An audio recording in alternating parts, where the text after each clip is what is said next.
Hello everyone, कैसे हैं आप लोग।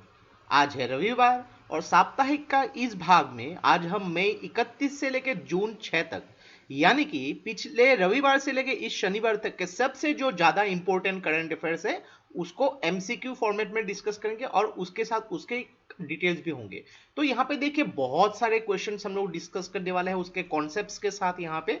तो यहाँ पे पूरे हफ्ते के बिकॉज करंट अफेयर्स को डिस्कस करने वाले हैं तो यहाँ पे हर प्रश्न इक्वली इंपॉर्टेंट है, तो इस वीडियो को एंड तक बिल्कुल देखते रहिएगा। और इससे पहले अगर आप लोगों ने हमारे चैनल को अब तक सब्सक्राइब नहीं किया है तो इसको प्लीज सब्सक्राइब कर लीजिए ताकि आने वाले ऐसे ही वीडियोस के नोटिफिकेशन इस तरह आपको मिलते रहे। तो जैसे कि आप लोग जानते हैं हमने अपना वेबसाइट रिलीज किया है, तो यहाँ पे मई महीने का जो करंट अफेयर्स को जो पूरे महीने का करंट अफेयर्स का कंपाइलेशन हम लोगों ने अपलोड किया है उसका पीडीएफ आप बहुत ही एक कम प्राइस में डाउनलोड कर सकते हैं। नीचे उसके लिंक मैंने दे दिए हैं और इस जो करंट अफेयर्स के सारे जो क्विज प्रोग्राम्स है और उसके पीडीएफ जो है आप हमारे वेबसाइट से डाउनलोड कर सकते हैं फ्री ऑफ कॉस्ट। दोनों ही लिंक मैंने डिस्क्रिप्शन में दे दिए हैं और अभी तक साप्ताहिक के जितने भी हम लोगों ने वीडियो डिस्कस किए हैं उसका भी प्लेलिस्ट मैंने डिस्क्रिप्शन में दे दिए हैं, आप वहां से उसको फॉलो कर सकते हैं। चलिए आज के क्वेश्चंस डिस्कस करते हैं। आईएनएस कलिंगा में एक मिसाइल पार्क जो है उसको सेटअप करने जा रही है, तो उस मिसाइल पार्क का नाम क्या है। तो ये मिसाइल पार्क का नाम है जो आईएनएस कलिंगा में सेटअप होने वाली है, उसका नाम है अग्निप्रस्थ। तो अग्निप्रस्थ इसका सही उत्तर है। तो इसका फाउंडेशन स्टोन जो है उसको एक्चुअली अनावरण किया था जो कमोडर है राजेश देवनाथ जो विशाखापट्टनम में स्थित है। तो यहाँ पे एक 2 मेगावाट का जो सोलर फोटोवोल्टिक प्लांट भी कमीशन किया गया है वाइस एडमिरल अतुल कुमार जैन के द्वारा। और आईएनएस कलिंगा जो है एक प्रीमियर नेवल एस्टेब्लिशमेंट है विशाखापट्टनम में जिसको 1985 में एस्टेब्लिश किया गया था। और भारतीय नेवी के जो इंडियन नेवी के जो chief of the naval staff है एडमिरल करमबीर सिंह। कौन सी मिनिस्ट्री ने one sun one world one grid इसके बारे में प्रपोज किया जिसके जरिए 140 कंट्री में जितने भी रिन्यूएबल एनर्जी है उसको इंटरकनेक्ट किया जा सके। तो इसको जो है प्रपोज किया है मिनिस्ट्री ऑफ रिन्यूएबल एनर्जी ने। तो इसका सही उत्तर है मिनिस्ट्री ऑफ रिन्यूएबल एनर्जी।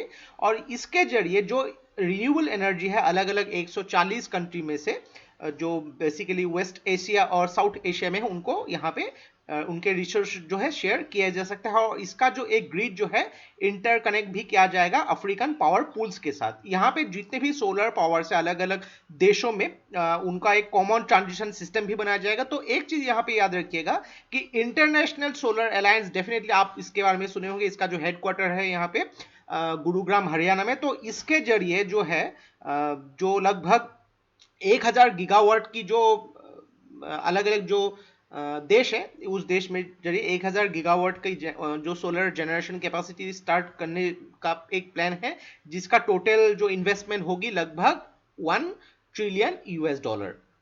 और एक चीज याद रखिएगा कि यूएसए ने recently international panel of group of 7 जो ग्रुप ऑफ 7 के इंटरनेशनल पैनल को जो है ज्वाइन किया है ताकि जो इथिकल गाइडलाइंस जो है आर्टिफिशियल इंटेलिजेंस के लिए यहाँ पे सेटिंग अप किया जा सके। कंट्रोलर जनरल ऑफ अकाउंट्स के जो डेटा के हिसाब से 2019-20 का यानी कि जो पिछले जो फाइनेंशियल ईयर का जो जीडीपी जो फिस्कल डेफिसिट जीडीपी का कितना परसेंट था। तो यहाँ पे जो फिस्कल डेफिसिट था 4.6%। तो 4.6 यहाँ पे फिस्कल डेफिसिट क्या होती है कि गवर्नमेंट की जो रेवेन्यू होती है और गवर्नमेंट की जो एक्सपेंडिचर होती है उसका जो डिफरेंस, तो उसका जो डिफरेंस जीडीपी के साथ कंपेयर करके उसका परसेंटेज निकाला जाता है। तो ये परसेंटेज था 4.6%। और भारत के जो कंट्रोलर जनरल ऑफ अकाउंट जो है सोमा रॉय बर्मन, और इसका जो रिवाइज एस्टिमेट किया गया था 3.8% किया गया था। और एक चीज याद रखिएगा नेशनल स्टेटिस्टिकल ऑफिस ने जो भारत के 2019-20 में जो जीडीपी ग्रोथ रेट बताया था 4.2%, जो लास्ट क्वार्टर में यानी कि जनवरी से मार्च 2020 तक जो है 4.2% जो जीडीपी ग्रोथ रेट था। और एक चीज याद रखिएगा कि department for promotion for industry and internal trade ने यह बताया है कि भारत में जो एफडीआई इन्वेस्टमेंट 2019-20 के जो फाइनेंशियल ईयर में ये 18% तक बढ़ी थी। 18% तक जो पिछले फाइनेंशियल ईयर में जो एफडीआई इन्वेस्टमेंट बढ़ी थी, और सबसे ज्यादा एफडीआई के जो सोर्स आए थे सिंगापुर से। मिनिस्ट्री ऑफ जल शक्ति ने 445 करोड़ का जो जल जीवन मिशन के लिए जो ग्रांट जो है वो दिया है, कौन से राज्य के लिए दिया है? तो ये जो ग्रांट दिया है छत्तीसगढ़ के लिए। तो ये ग्रांट होगी 445 करोड़ का। तो यहाँ पे ministry of labour and employment उन्होंने पार्टनरशिप किया है टीसीएस आयन के लिए, ताकि जो फ्री ऑनलाइन ऑफर दिया सके skill training through national career service के द्वारा। और एक चीज यहाँ पे और एक याद रखिएगा कि उत्तर प्रदेश ने एक एमओयू साइन किया है इंडस्ट्रीज एंड बिजनेस चैम्बर्स, ताकि एमएसएमई सेक्टर को जो माइग्रेंट जो वर्कर्स आए हैं वो उत्तर प्रदेश में वापस, उनको वहां पे काम मिला जा सके। यूनाइटेड नेशंस की जो सिक्योरिटी काउंसिल है उसने रिसेंटली एक इंडिविजुअल जो सैंक्शंस है, ट्रेवल बैन है और जो आर्म्स एम्बार्गो कौन से कंट्री के लिए उसको एक्सटेंड किया है? तो यूनाइटेड नेशंस की सिक्योरिटी काउंसिल ने ये जो एक्सटेंशन किया है साउथ सूडान के लिए, इसका सही उत्तर है साउथ सूडान। तो यहां पे ये एक्सटेंशन जो किया जाएगा मई 2021 तक। तो इसके हिसाब से साउथ सूडान में काफी सारे यहाँ पे सैंक्शंस लगेगी। तो यहाँ पे आर्म्स एम्बार्गो का यहाँ पे मतलब है कि यहाँ पे कुछ रेस्ट्रिक्शंस होगी, कुछ सैंक्शंस होगी, ताकि यहाँ पे वेपनरी से रिलेटेड कुछ जो टेस्टिंग नहीं किया जा सके। और यहाँ पे ये जो प्रस्ताव रखा था यूएसए ने, तो एक चीज याद रखिएगा, यूनाइटेड नेशन सिक्योरिटी काउंसिल में 5 परमानेंट मेंबर्स हैं। वो परमानेंट मेंबर्स कौन से हैं? चाइना, फ्रांस, रशिया, यूके और यूएसए, और 10 नॉन परमानेंट मेंबर्स है। तो टोटल 15 देश है यहाँ पे। तो यूएसए का जो प्रस्ताव है 12 देशों ने उन लोगों को प्रस्ताव पास कर दिया था, 3 देशों ने प्रस्ताव को पास नहीं किया था। वो 3 देश है जो रशिया, चाइना और साउथ अफ्रीका। और एक चीज याद रखा गया कि साउथ सूडान का जो कैपिटल है वो है जुबा। साउथ सूडान और सूडान दोनों ही अलग अलग देश है, दोनों को कंफ्यूजन नहीं करना है आपको। कौन से क्रिकेट प्लेयर जो है फोर्ब्स के टॉप 100 पेड एथलेटिक्स में जो एथलीट्स है उनमें इंक्लूड हुए हैं? तो ये एक अकेले क्रिकेट प्लेयर है जो दुनिया के सबसे जो हाईएस्ट पेड जो खिलाड़ियों में इंक्लूड हुए हैं, और भारत में से एक ही है। तो वो है विराट कोहली, भारतीय टीम के कप्तान। तो इनका जो रैंकिंग था 66, रॉजर फेडरर का रैंकिंग है 1, क्रिस्टियानो रोनाल्डो का रैंकिंग 2, लियोनेल मेसी का 3, और नाओमी ओसाका जो है फीमेल में सबसे ज्यादा पेड खिलाड़ी है। नाओमी ओसाका जापान से है। अरुण सिंघल, इनको सीईओ बनाया गया कौन से ऑर्गेनाइजेशन का? तो अरुण सिंघल को सीईओ बनाया गया food safety and standards authority of India का। तो इसका सही उत्तर है food safety and standard authority of India. और इसके साथ और कुछ भी अपॉइंटमेंट भी हुई थी इस हफ्ते में, जैसे कि एस के गोपाला कृष्णन को अपॉइंट किया गया additional secretary prime minister's office में, राजेंद्र कुमार को अपॉइंट किया गया additional secretary in the ministry of information technology में, और सी श्रीधर को joint secretary prime minister's office में अपॉइंटमेंट भी किया गया था। माई लाइफ माई योगा, ये जो आयुष मिनिस्ट्री के साथ ये जो आयोजित किया गया था, ये आयोजित जो है कौन से ऑर्गेनाइजेशन यहाँ पे करने वाली है? तो यहाँ पे भारत के प्रधानमंत्री नरेंद्र मोदी ने उनकी मन की बात में जो नेशन को जो एड्रेस किया था, तो यहाँ पे माई लाइफ माई योगा के बारे में मेंशन किया गया था। तो यहाँ पे योगा जो इंटरनेशनल योगा डे है 21 जून जो है हर साल को मनाया जाता है। इस बार ये 6ठा एनिवर्सरी होगी इसकी। तो यहाँ पे इसको जो आयोजित करने वाली है Indian council for cultural relations. तो इसका सही उत्तर है Indian council for cultural relations. तो यहाँ पे हर देशों के जितने भी पार्टिसिपेंट्स हैं यहाँ पे पार्टिसिपेट कर सकते हैं। कौन से पीएसयू ने जापान बेस एक मेल्को से रिसेंटली एक एमओयू साइन किया? तो ये एमओयू साइन किया बीईएमएल। तो यहां पे बीईएमएल का जो फुल फॉर्म है भारत अर्थ मूवर्स लिमिटेड। तो यहाँ पे जो है जो अलग अलग जॉइंट वेंचर जो कंपनी जो है यहाँ पे बीईएमएल और जो मेल्को के साथ यहाँ पे स्टडी किया जाएगा, जो यहाँ पे मेक इन इंडिया पॉलिसी को प्रमोट किया जाता है। तो इसके साथ और एक याद रखा कि यस बैंक ने जो डिश टीवी जो एक केबल ऑपरेटर है यहाँ पे उसके 24.19% स्टेक जो है एक्वायर कर लिया है। और यस बैंक ने जो रिसेंटली चलो के साथ लॉन्च किया है एक कॉन्टेक्टलेस ट्रेवल कार्ड, जो बेसिकली मैंगलोर और उडुपी में किया गया है, जिसके जरिए किसी भी अगर बस में आप सफर करने जा रहे हैं तो वहां पे वो कार्ड से टैप करने से आपकी जो भी फेयर है वो वहां से कट जाएगी। कौन सा पहला प्राइवेट कंपनी है जिन्होंने एस्ट्रोनॉट्स को स्पेस भेजा था? तो एस्ट्रोनॉट्स को स्पेस भेजने वाला दुनिया का पहला जो प्राइवेट कंपनी बनी है स्पेस एक्स जो इलॉन मस्क की कंपनी है 2002 में जिसकी जो स्थापना हुई थी। तो यहाँ पे नासा के जो 2 एस्ट्रोनॉट्स हैं रॉबर्ट बेकेन और डॉगलस हर्ली, तो इनको स्पेस एक्स के जो ड्रैगन स्पेसक्राफ्ट के जरिए इंटरनेशनल स्टेशन में यहाँ तक भेजा गया था। और ये जो एक्चुअली लॉन्च किया गया था नासा के जो कैनेडी स्पेस सेंटर से 31 मई को। और एक चीज याद रखिएगा कि नासा का जो स्पेस शटल है ये एक्चुअली बंद हो गया था 2011 में ही। तो स्पेस एक्स जो है इलॉन मस्क की कंपनी है, पहली प्राइवेट कंपनी है जिन्होंने एस्ट्रोनॉट्स को स्पेस में भेजा है। तो इसके पहले जो है जो भी देश की उनकी खुद की देश की जो सरकारी जो स्पेस एजेंसी है वहां पे उन लोग ही भेजा करते थे। कौन से स्टेट ने कोविड-19 ट्रैकिंग प्लेटफॉर्म नासकॉम के साथ जो बनाया है, नासकॉम ने जो बनाया है उसको लॉन्च किया? तो नासकॉम का जो फुल फॉर्म है national association of software and service companies, तो इसको लॉन्च किया कर्नाटका की गवर्नमेंट ने। तो इसके जरिए जो end to end corona virus tracking platform जो कर्नाटका में उसको ट्रैक किया जा सकता है। और कर्नाटका इसका जो है जो लिसनिंग डैशबोर्ड भी कोविड-19 का शुरू करने वाली है। स्पोर्ट्स अथॉरिटी ऑफ इंडिया ने कौन सी एसोसिएशन के साथ कोलैबोरेशन करके खेलो इंडिया ई पाठशाला एक प्रोग्राम जो है उसको लॉन्च किया है? तो ये एक ऑनलाइन कोचिंग प्रोग्राम है। तो इसको लॉन्च किया है स्पोर्ट्स अथॉरिटी ऑफ इंडिया ने नेशनल स्पोर्ट्स फेडरेशन के साथ मिलकर। तो इसका सही उत्तर है नेशनल स्पोर्ट्स फेडरेशन। तो यहाँ पे जो है national level open online coaching provide किया जाएगा, जो ग्रास रूट लेवल के जो प्लेयर्स है उनको कोचिंग दी जाएगी। और स्पोर्ट्स अथॉरिटी ऑफ इंडिया जो है इंडिया का एपेक्स जो स्पोर्ट्स बॉडी है जिसके डायरेक्टर जनरल है संदीप प्रधान। और याद रखिएगा कि किरेन रिजिजू जो यूनियन स्पोर्ट्स मिनिस्टर है उन्होंने एक 25 डे खेलो इंडिया कम्युनिटी कोच प्रोग्राम भी रिसेंटली लॉन्च किया है।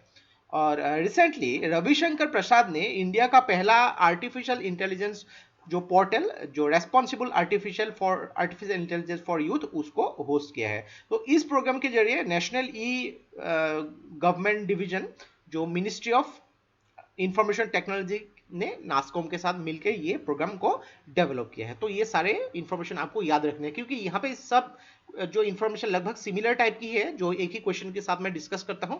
तो एक ही टॉपिक से रिलेटेड अगर क्वेश्चन है उसको एक ही साथ डिस्कस करते हो ताकि आप लोग को याद रखने में भी इजी हो, क्योंकि हर प्रश्न को अगर अलग अलग प्रश्न बनाया जाएगा तो टाइम भी बहुत ज्यादा कंज्यूम होता है।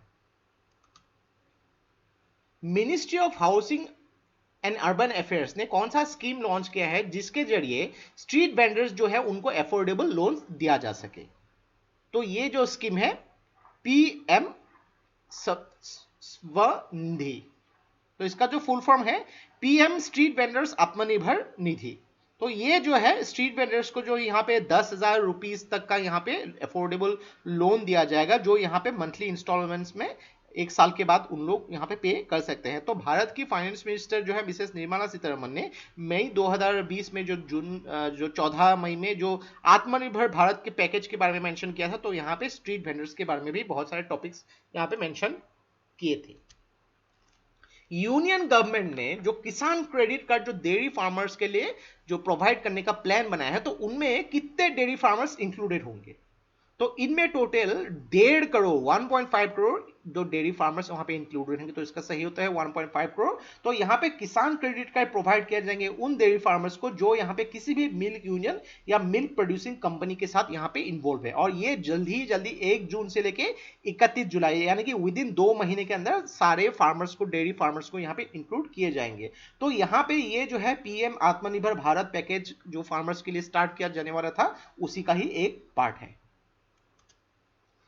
कौन से जो पीएसयू ने एक एमओयू साइन किया है INIIFL और आयना के साथ जिसके जरिए कोलैबोरेशन करके जो सोलर एनर्जी सेक्टर को एक एक्सप्लोर किया जा सके?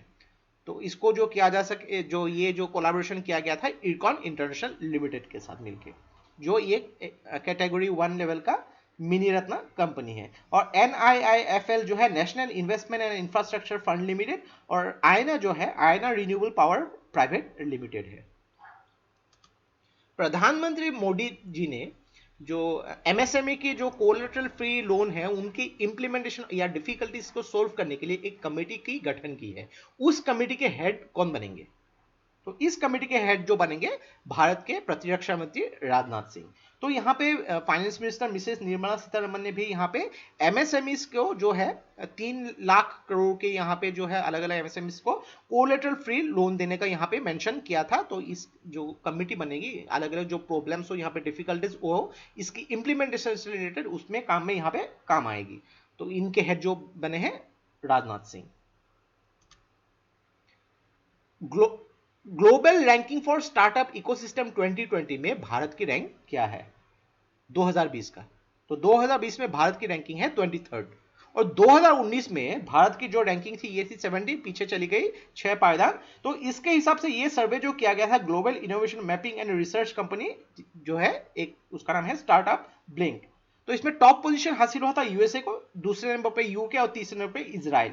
तो यहां पे देखिए टॉप 100 सिटीज में 4 भारतीय सिटीज भी इंक्लूडेड है। 14 नंबर पे है बेंगलोर, 15 नंबर पे है नई दिल्ली, 22वें नंबर पे है मुंबई और हैदराबाद है 96 नंबर पे। डीआरडीओ के कौन से लेबोरेटरी ने अल्ट्रा स्वच्छ जो है डेवलप किया है जिसके जरिए जो पर्सनल प्रोटेक्टिव इक्विपमेंट हो या फिर अलग अलग जो मटेरियल्स हो उनको डिसइंफेक्शन किया जा सके?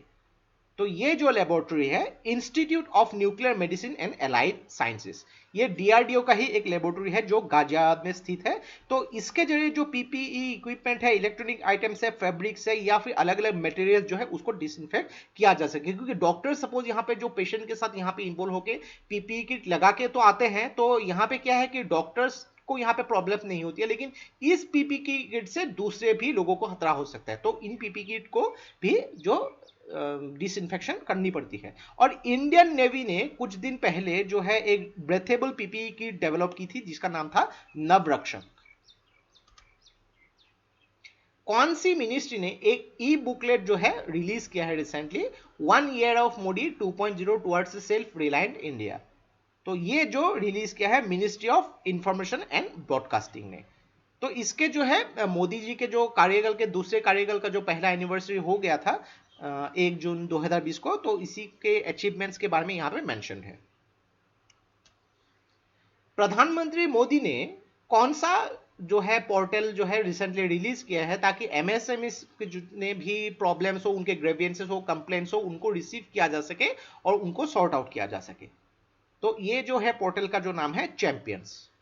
तो चैंपियंस का जो फुल फॉर्म है creation and harmonious application of modern process for increasing the output and national strength. तो ये जो है वीडियो कॉन्फ्रेंसिंग के जरिए जो एमएसएमई मिनिस्टर जो है नितिन गडकरी के साथ यहाँ पे इसको लॉन्च किया गया था। तो कोई भी एमएसएमई से रिलेटेड कंप्लेंट्स हो, ग्रेवियंसेस हो, यहाँ पे उस पोर्टल में रिसीव होगी और यहाँ पे उसको सॉर्ट आउट किए जाएंगे।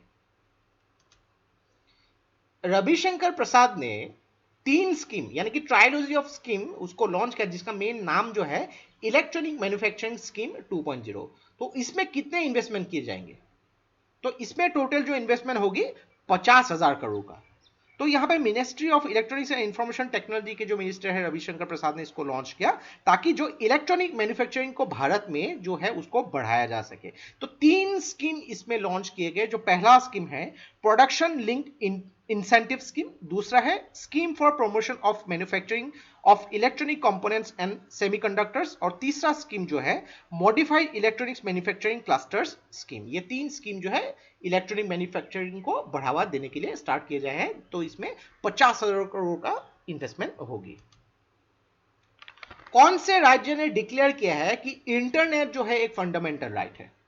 तो इंटरनेट जो एक फंडामेंटल राइट है इसको डिक्लेयर किया है केरला के गवर्नमेंट ने। तो केरला के जो चीफ मिनिस्टर है पिनराई विजयन, तो इन्होंने यहाँ पे कहा कि 1500 करोड़ की इन्वेस्टमेंट जो होगी जो इसके जरिए केरला फाइबर ऑप्टिक नेटवर्क जो है के फोन प्रोजेक्ट के जरिए यहाँ पे जो भी गरीब लोग हैं उनको यहाँ पे जो है फ्री एक्सेस मिलेगी 2020 के दिसंबर तक। तो इसके जो एसोसिएशन जो बने हैं भारत इलेक्ट्रिसिटी लिमिटेड, रेल तेल कॉर्पोरेशन, एलएस कैप्स, तो यहाँ पे गरीबों को यहाँ पे free of cost internet provide किया जाएगा।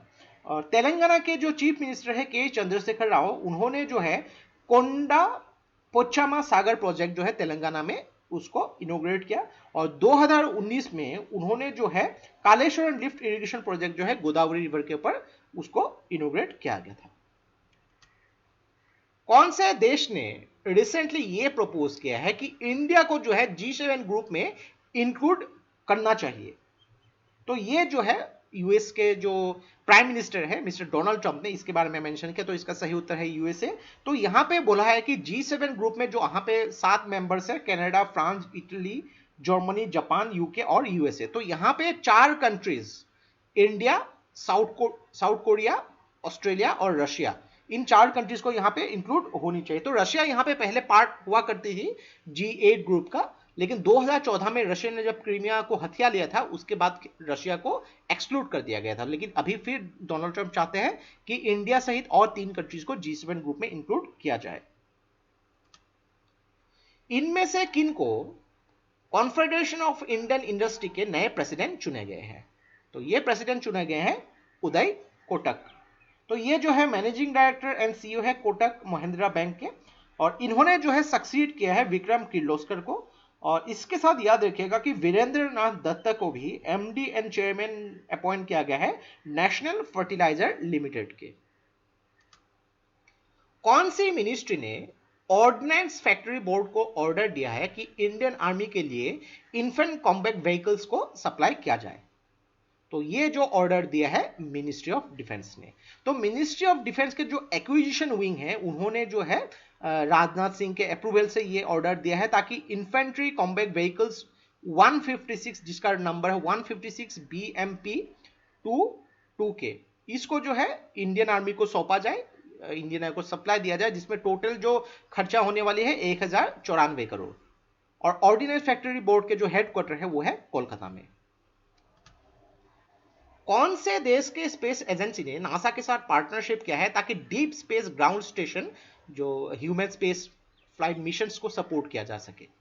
तो ये जो देश के स्पेस एजेंसी है south African national space agency, जिसको सांसा भी बोला जाता है।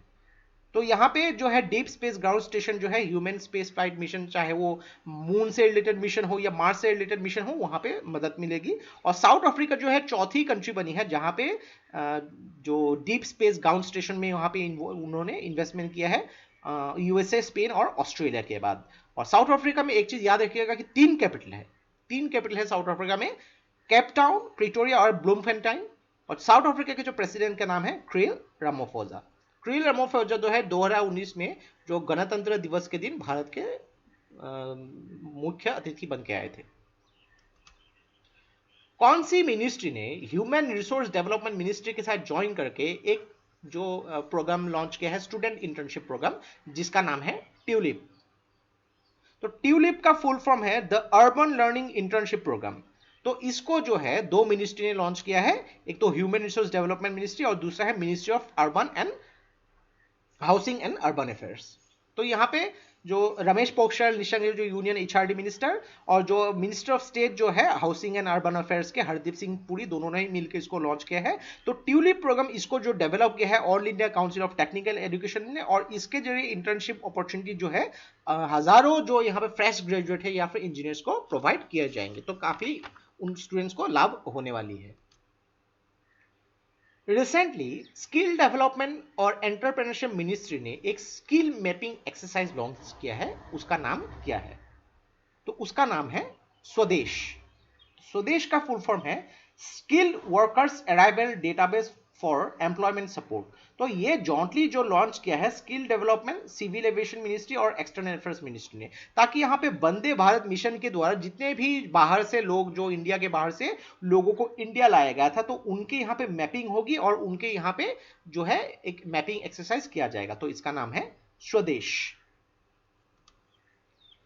भारत के कैबिनेट ने कौन से देश के साथ एक एमओयू साइन किया है ताकि कोऑपरेशन जो है एनवायरनमेंट से रिलेटेड जो एरियाज के हो उसको इंप्रूव किया जा सके? तो ये जो देश है भूटान। तो यहाँ पे ये जो कैबिनेट जो उसकी मीटिंग हुई थी उसके चेयरमैन जो बने थे भारत के प्रधानमंत्री मोदी, जो एनवायरनमेंट से रिलेटेड कुछ भी यहाँ पे कोऑपरेशन को इंप्रूव किया जाएगा भूटान के साथ। भूटान के कैपिटल का नाम है थिम्फू और भूटान के पीएम का नाम है लोटे शेरिंग। कौन से राज्य ने स्पंदन कैंपेन पुलिस के लिए लॉन्च किया है? स्पंदन कैंपेन लॉन्च किया है छत्तीसगढ़ ने। तो यहाँ पे जो है पुलिस लोगों की यहाँ पे मेंटल स्ट्रेस या फिर डिप्रेशन या फिर उन लोग के पर्सनल चीज़ों को ध्यान दिया जाएगा, ताकि यहाँ पे उन लोग को डिप्रेशन ना हो सके। तो उसके लिए अलग अलग इंटरेक्टिव प्रोग्राम हो, काउंसलिंग सेशन हो, म्यूजिक या योगा थेरेपीज भी आयोजित किया जा सके। छत्तीसगढ़ का कैपिटल है रायपुर, छत्तीसगढ़ के सीएम है भूपेश बाघेल और छत्तीसगढ़ के गवर्नर का नाम है अनुसुईया उइके। कौन से प्राइवेट सेक्टर बैंक ने एक ऐप लॉन्च किया है जिसके जरिए लोग उस ऐप के जरिए करंट अकाउंट उस बैंक में खोल सकते हैं? तो ये बैंक जो है इंडसइंड बैंक। तो इंडसइंड बैंक के जो ऐप है जिसका नाम है इंडस कॉर्पोरेट, उस ऐप के जरिए लोग जो है अकाउंट खोल सकते हैं। और एक्सिस बैंक ने रिसेंटली मास्टर कार्ड और वर्ल्ड वाइड इंडिया के साथ लॉन्च किया है सॉफ्ट पीओएस पोर्टल। कौन सी फॉर्मर मिस वर्ल्ड है जिनको एडिडास का ब्रांड एम्बेसडर बनाया गया है? तो ये फॉर्मर मिस वर्ल्ड है मानुषी चिल्लर। तो मानुषी चिल्लर 2017 में भारत की है, ये मिस वर्ल्ड बनी थी। और एडिडास में और भी काफी सारे लोग जो ब्रांड एम्बेसडर है, जैसे कि रोहित शर्मा, हिमा दास, रणवीर सिंह, ये भी एडिडास के ब्रांड एम्बेसडर है। तो इन्होंने जो है मानुषी चिल्लर ने रिसेंटली एक इनिशिएटिव भी लॉन्च एक्चुअली ज्वाइन किया है रिसेंटली, रेड डॉट चैलेंज, जिसको लॉन्च किया था यूनिसेफ ने। Red dot challenge UNICEF. कौन से ऑर्गेनाइजेशन ने सुमेरु पैक्स इसको डेवलप किया है ताकि डॉक्टर्स और जो हेल्थ केयर वर्कर्स है जो पर्सनल प्रोटेक्टिव इक्विपमेंट पहनते हैं उनको डेवलप किया जा सके?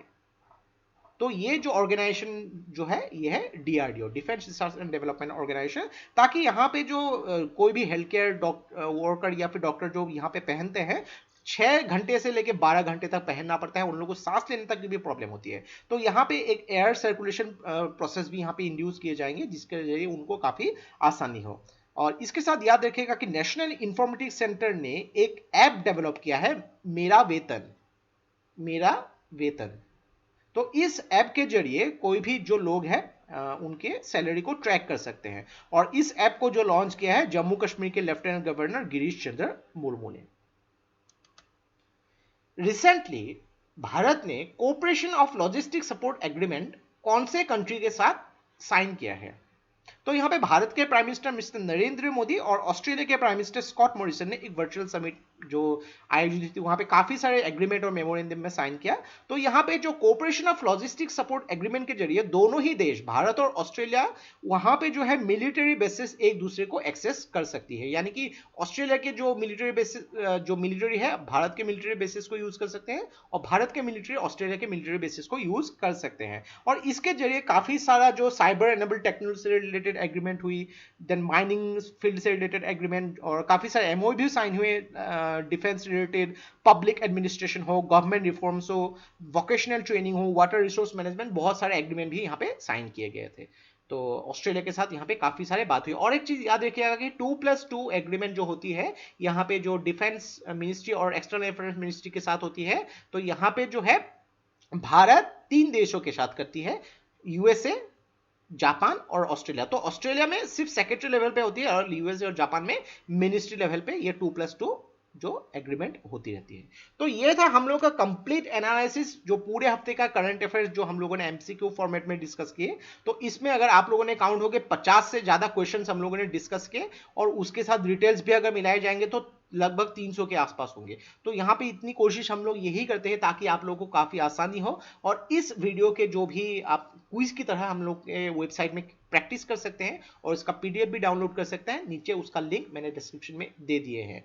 तो ये वीडियो अगर आप लोगों को अच्छा लगा इसको प्लीज लाइक कीजिए, इसको सब्सक्राइब कीजिए, इसको शेयर कर दीजिए, क्योंकि ऐसे वीडियोस बनाने के लिए हम लोग को बहुत ज्यादा मेहनत और रिसर्च की जरूरत होती है और आप लोगों का सपोर्ट हम लोग को बहुत ज्यादा इंस्पायर करता है और भी हार्ड वर्क करने के लिए। तो आज के लिए बस इतना ही। देखते रहिए study rise, take care, thank you and जय हिंद।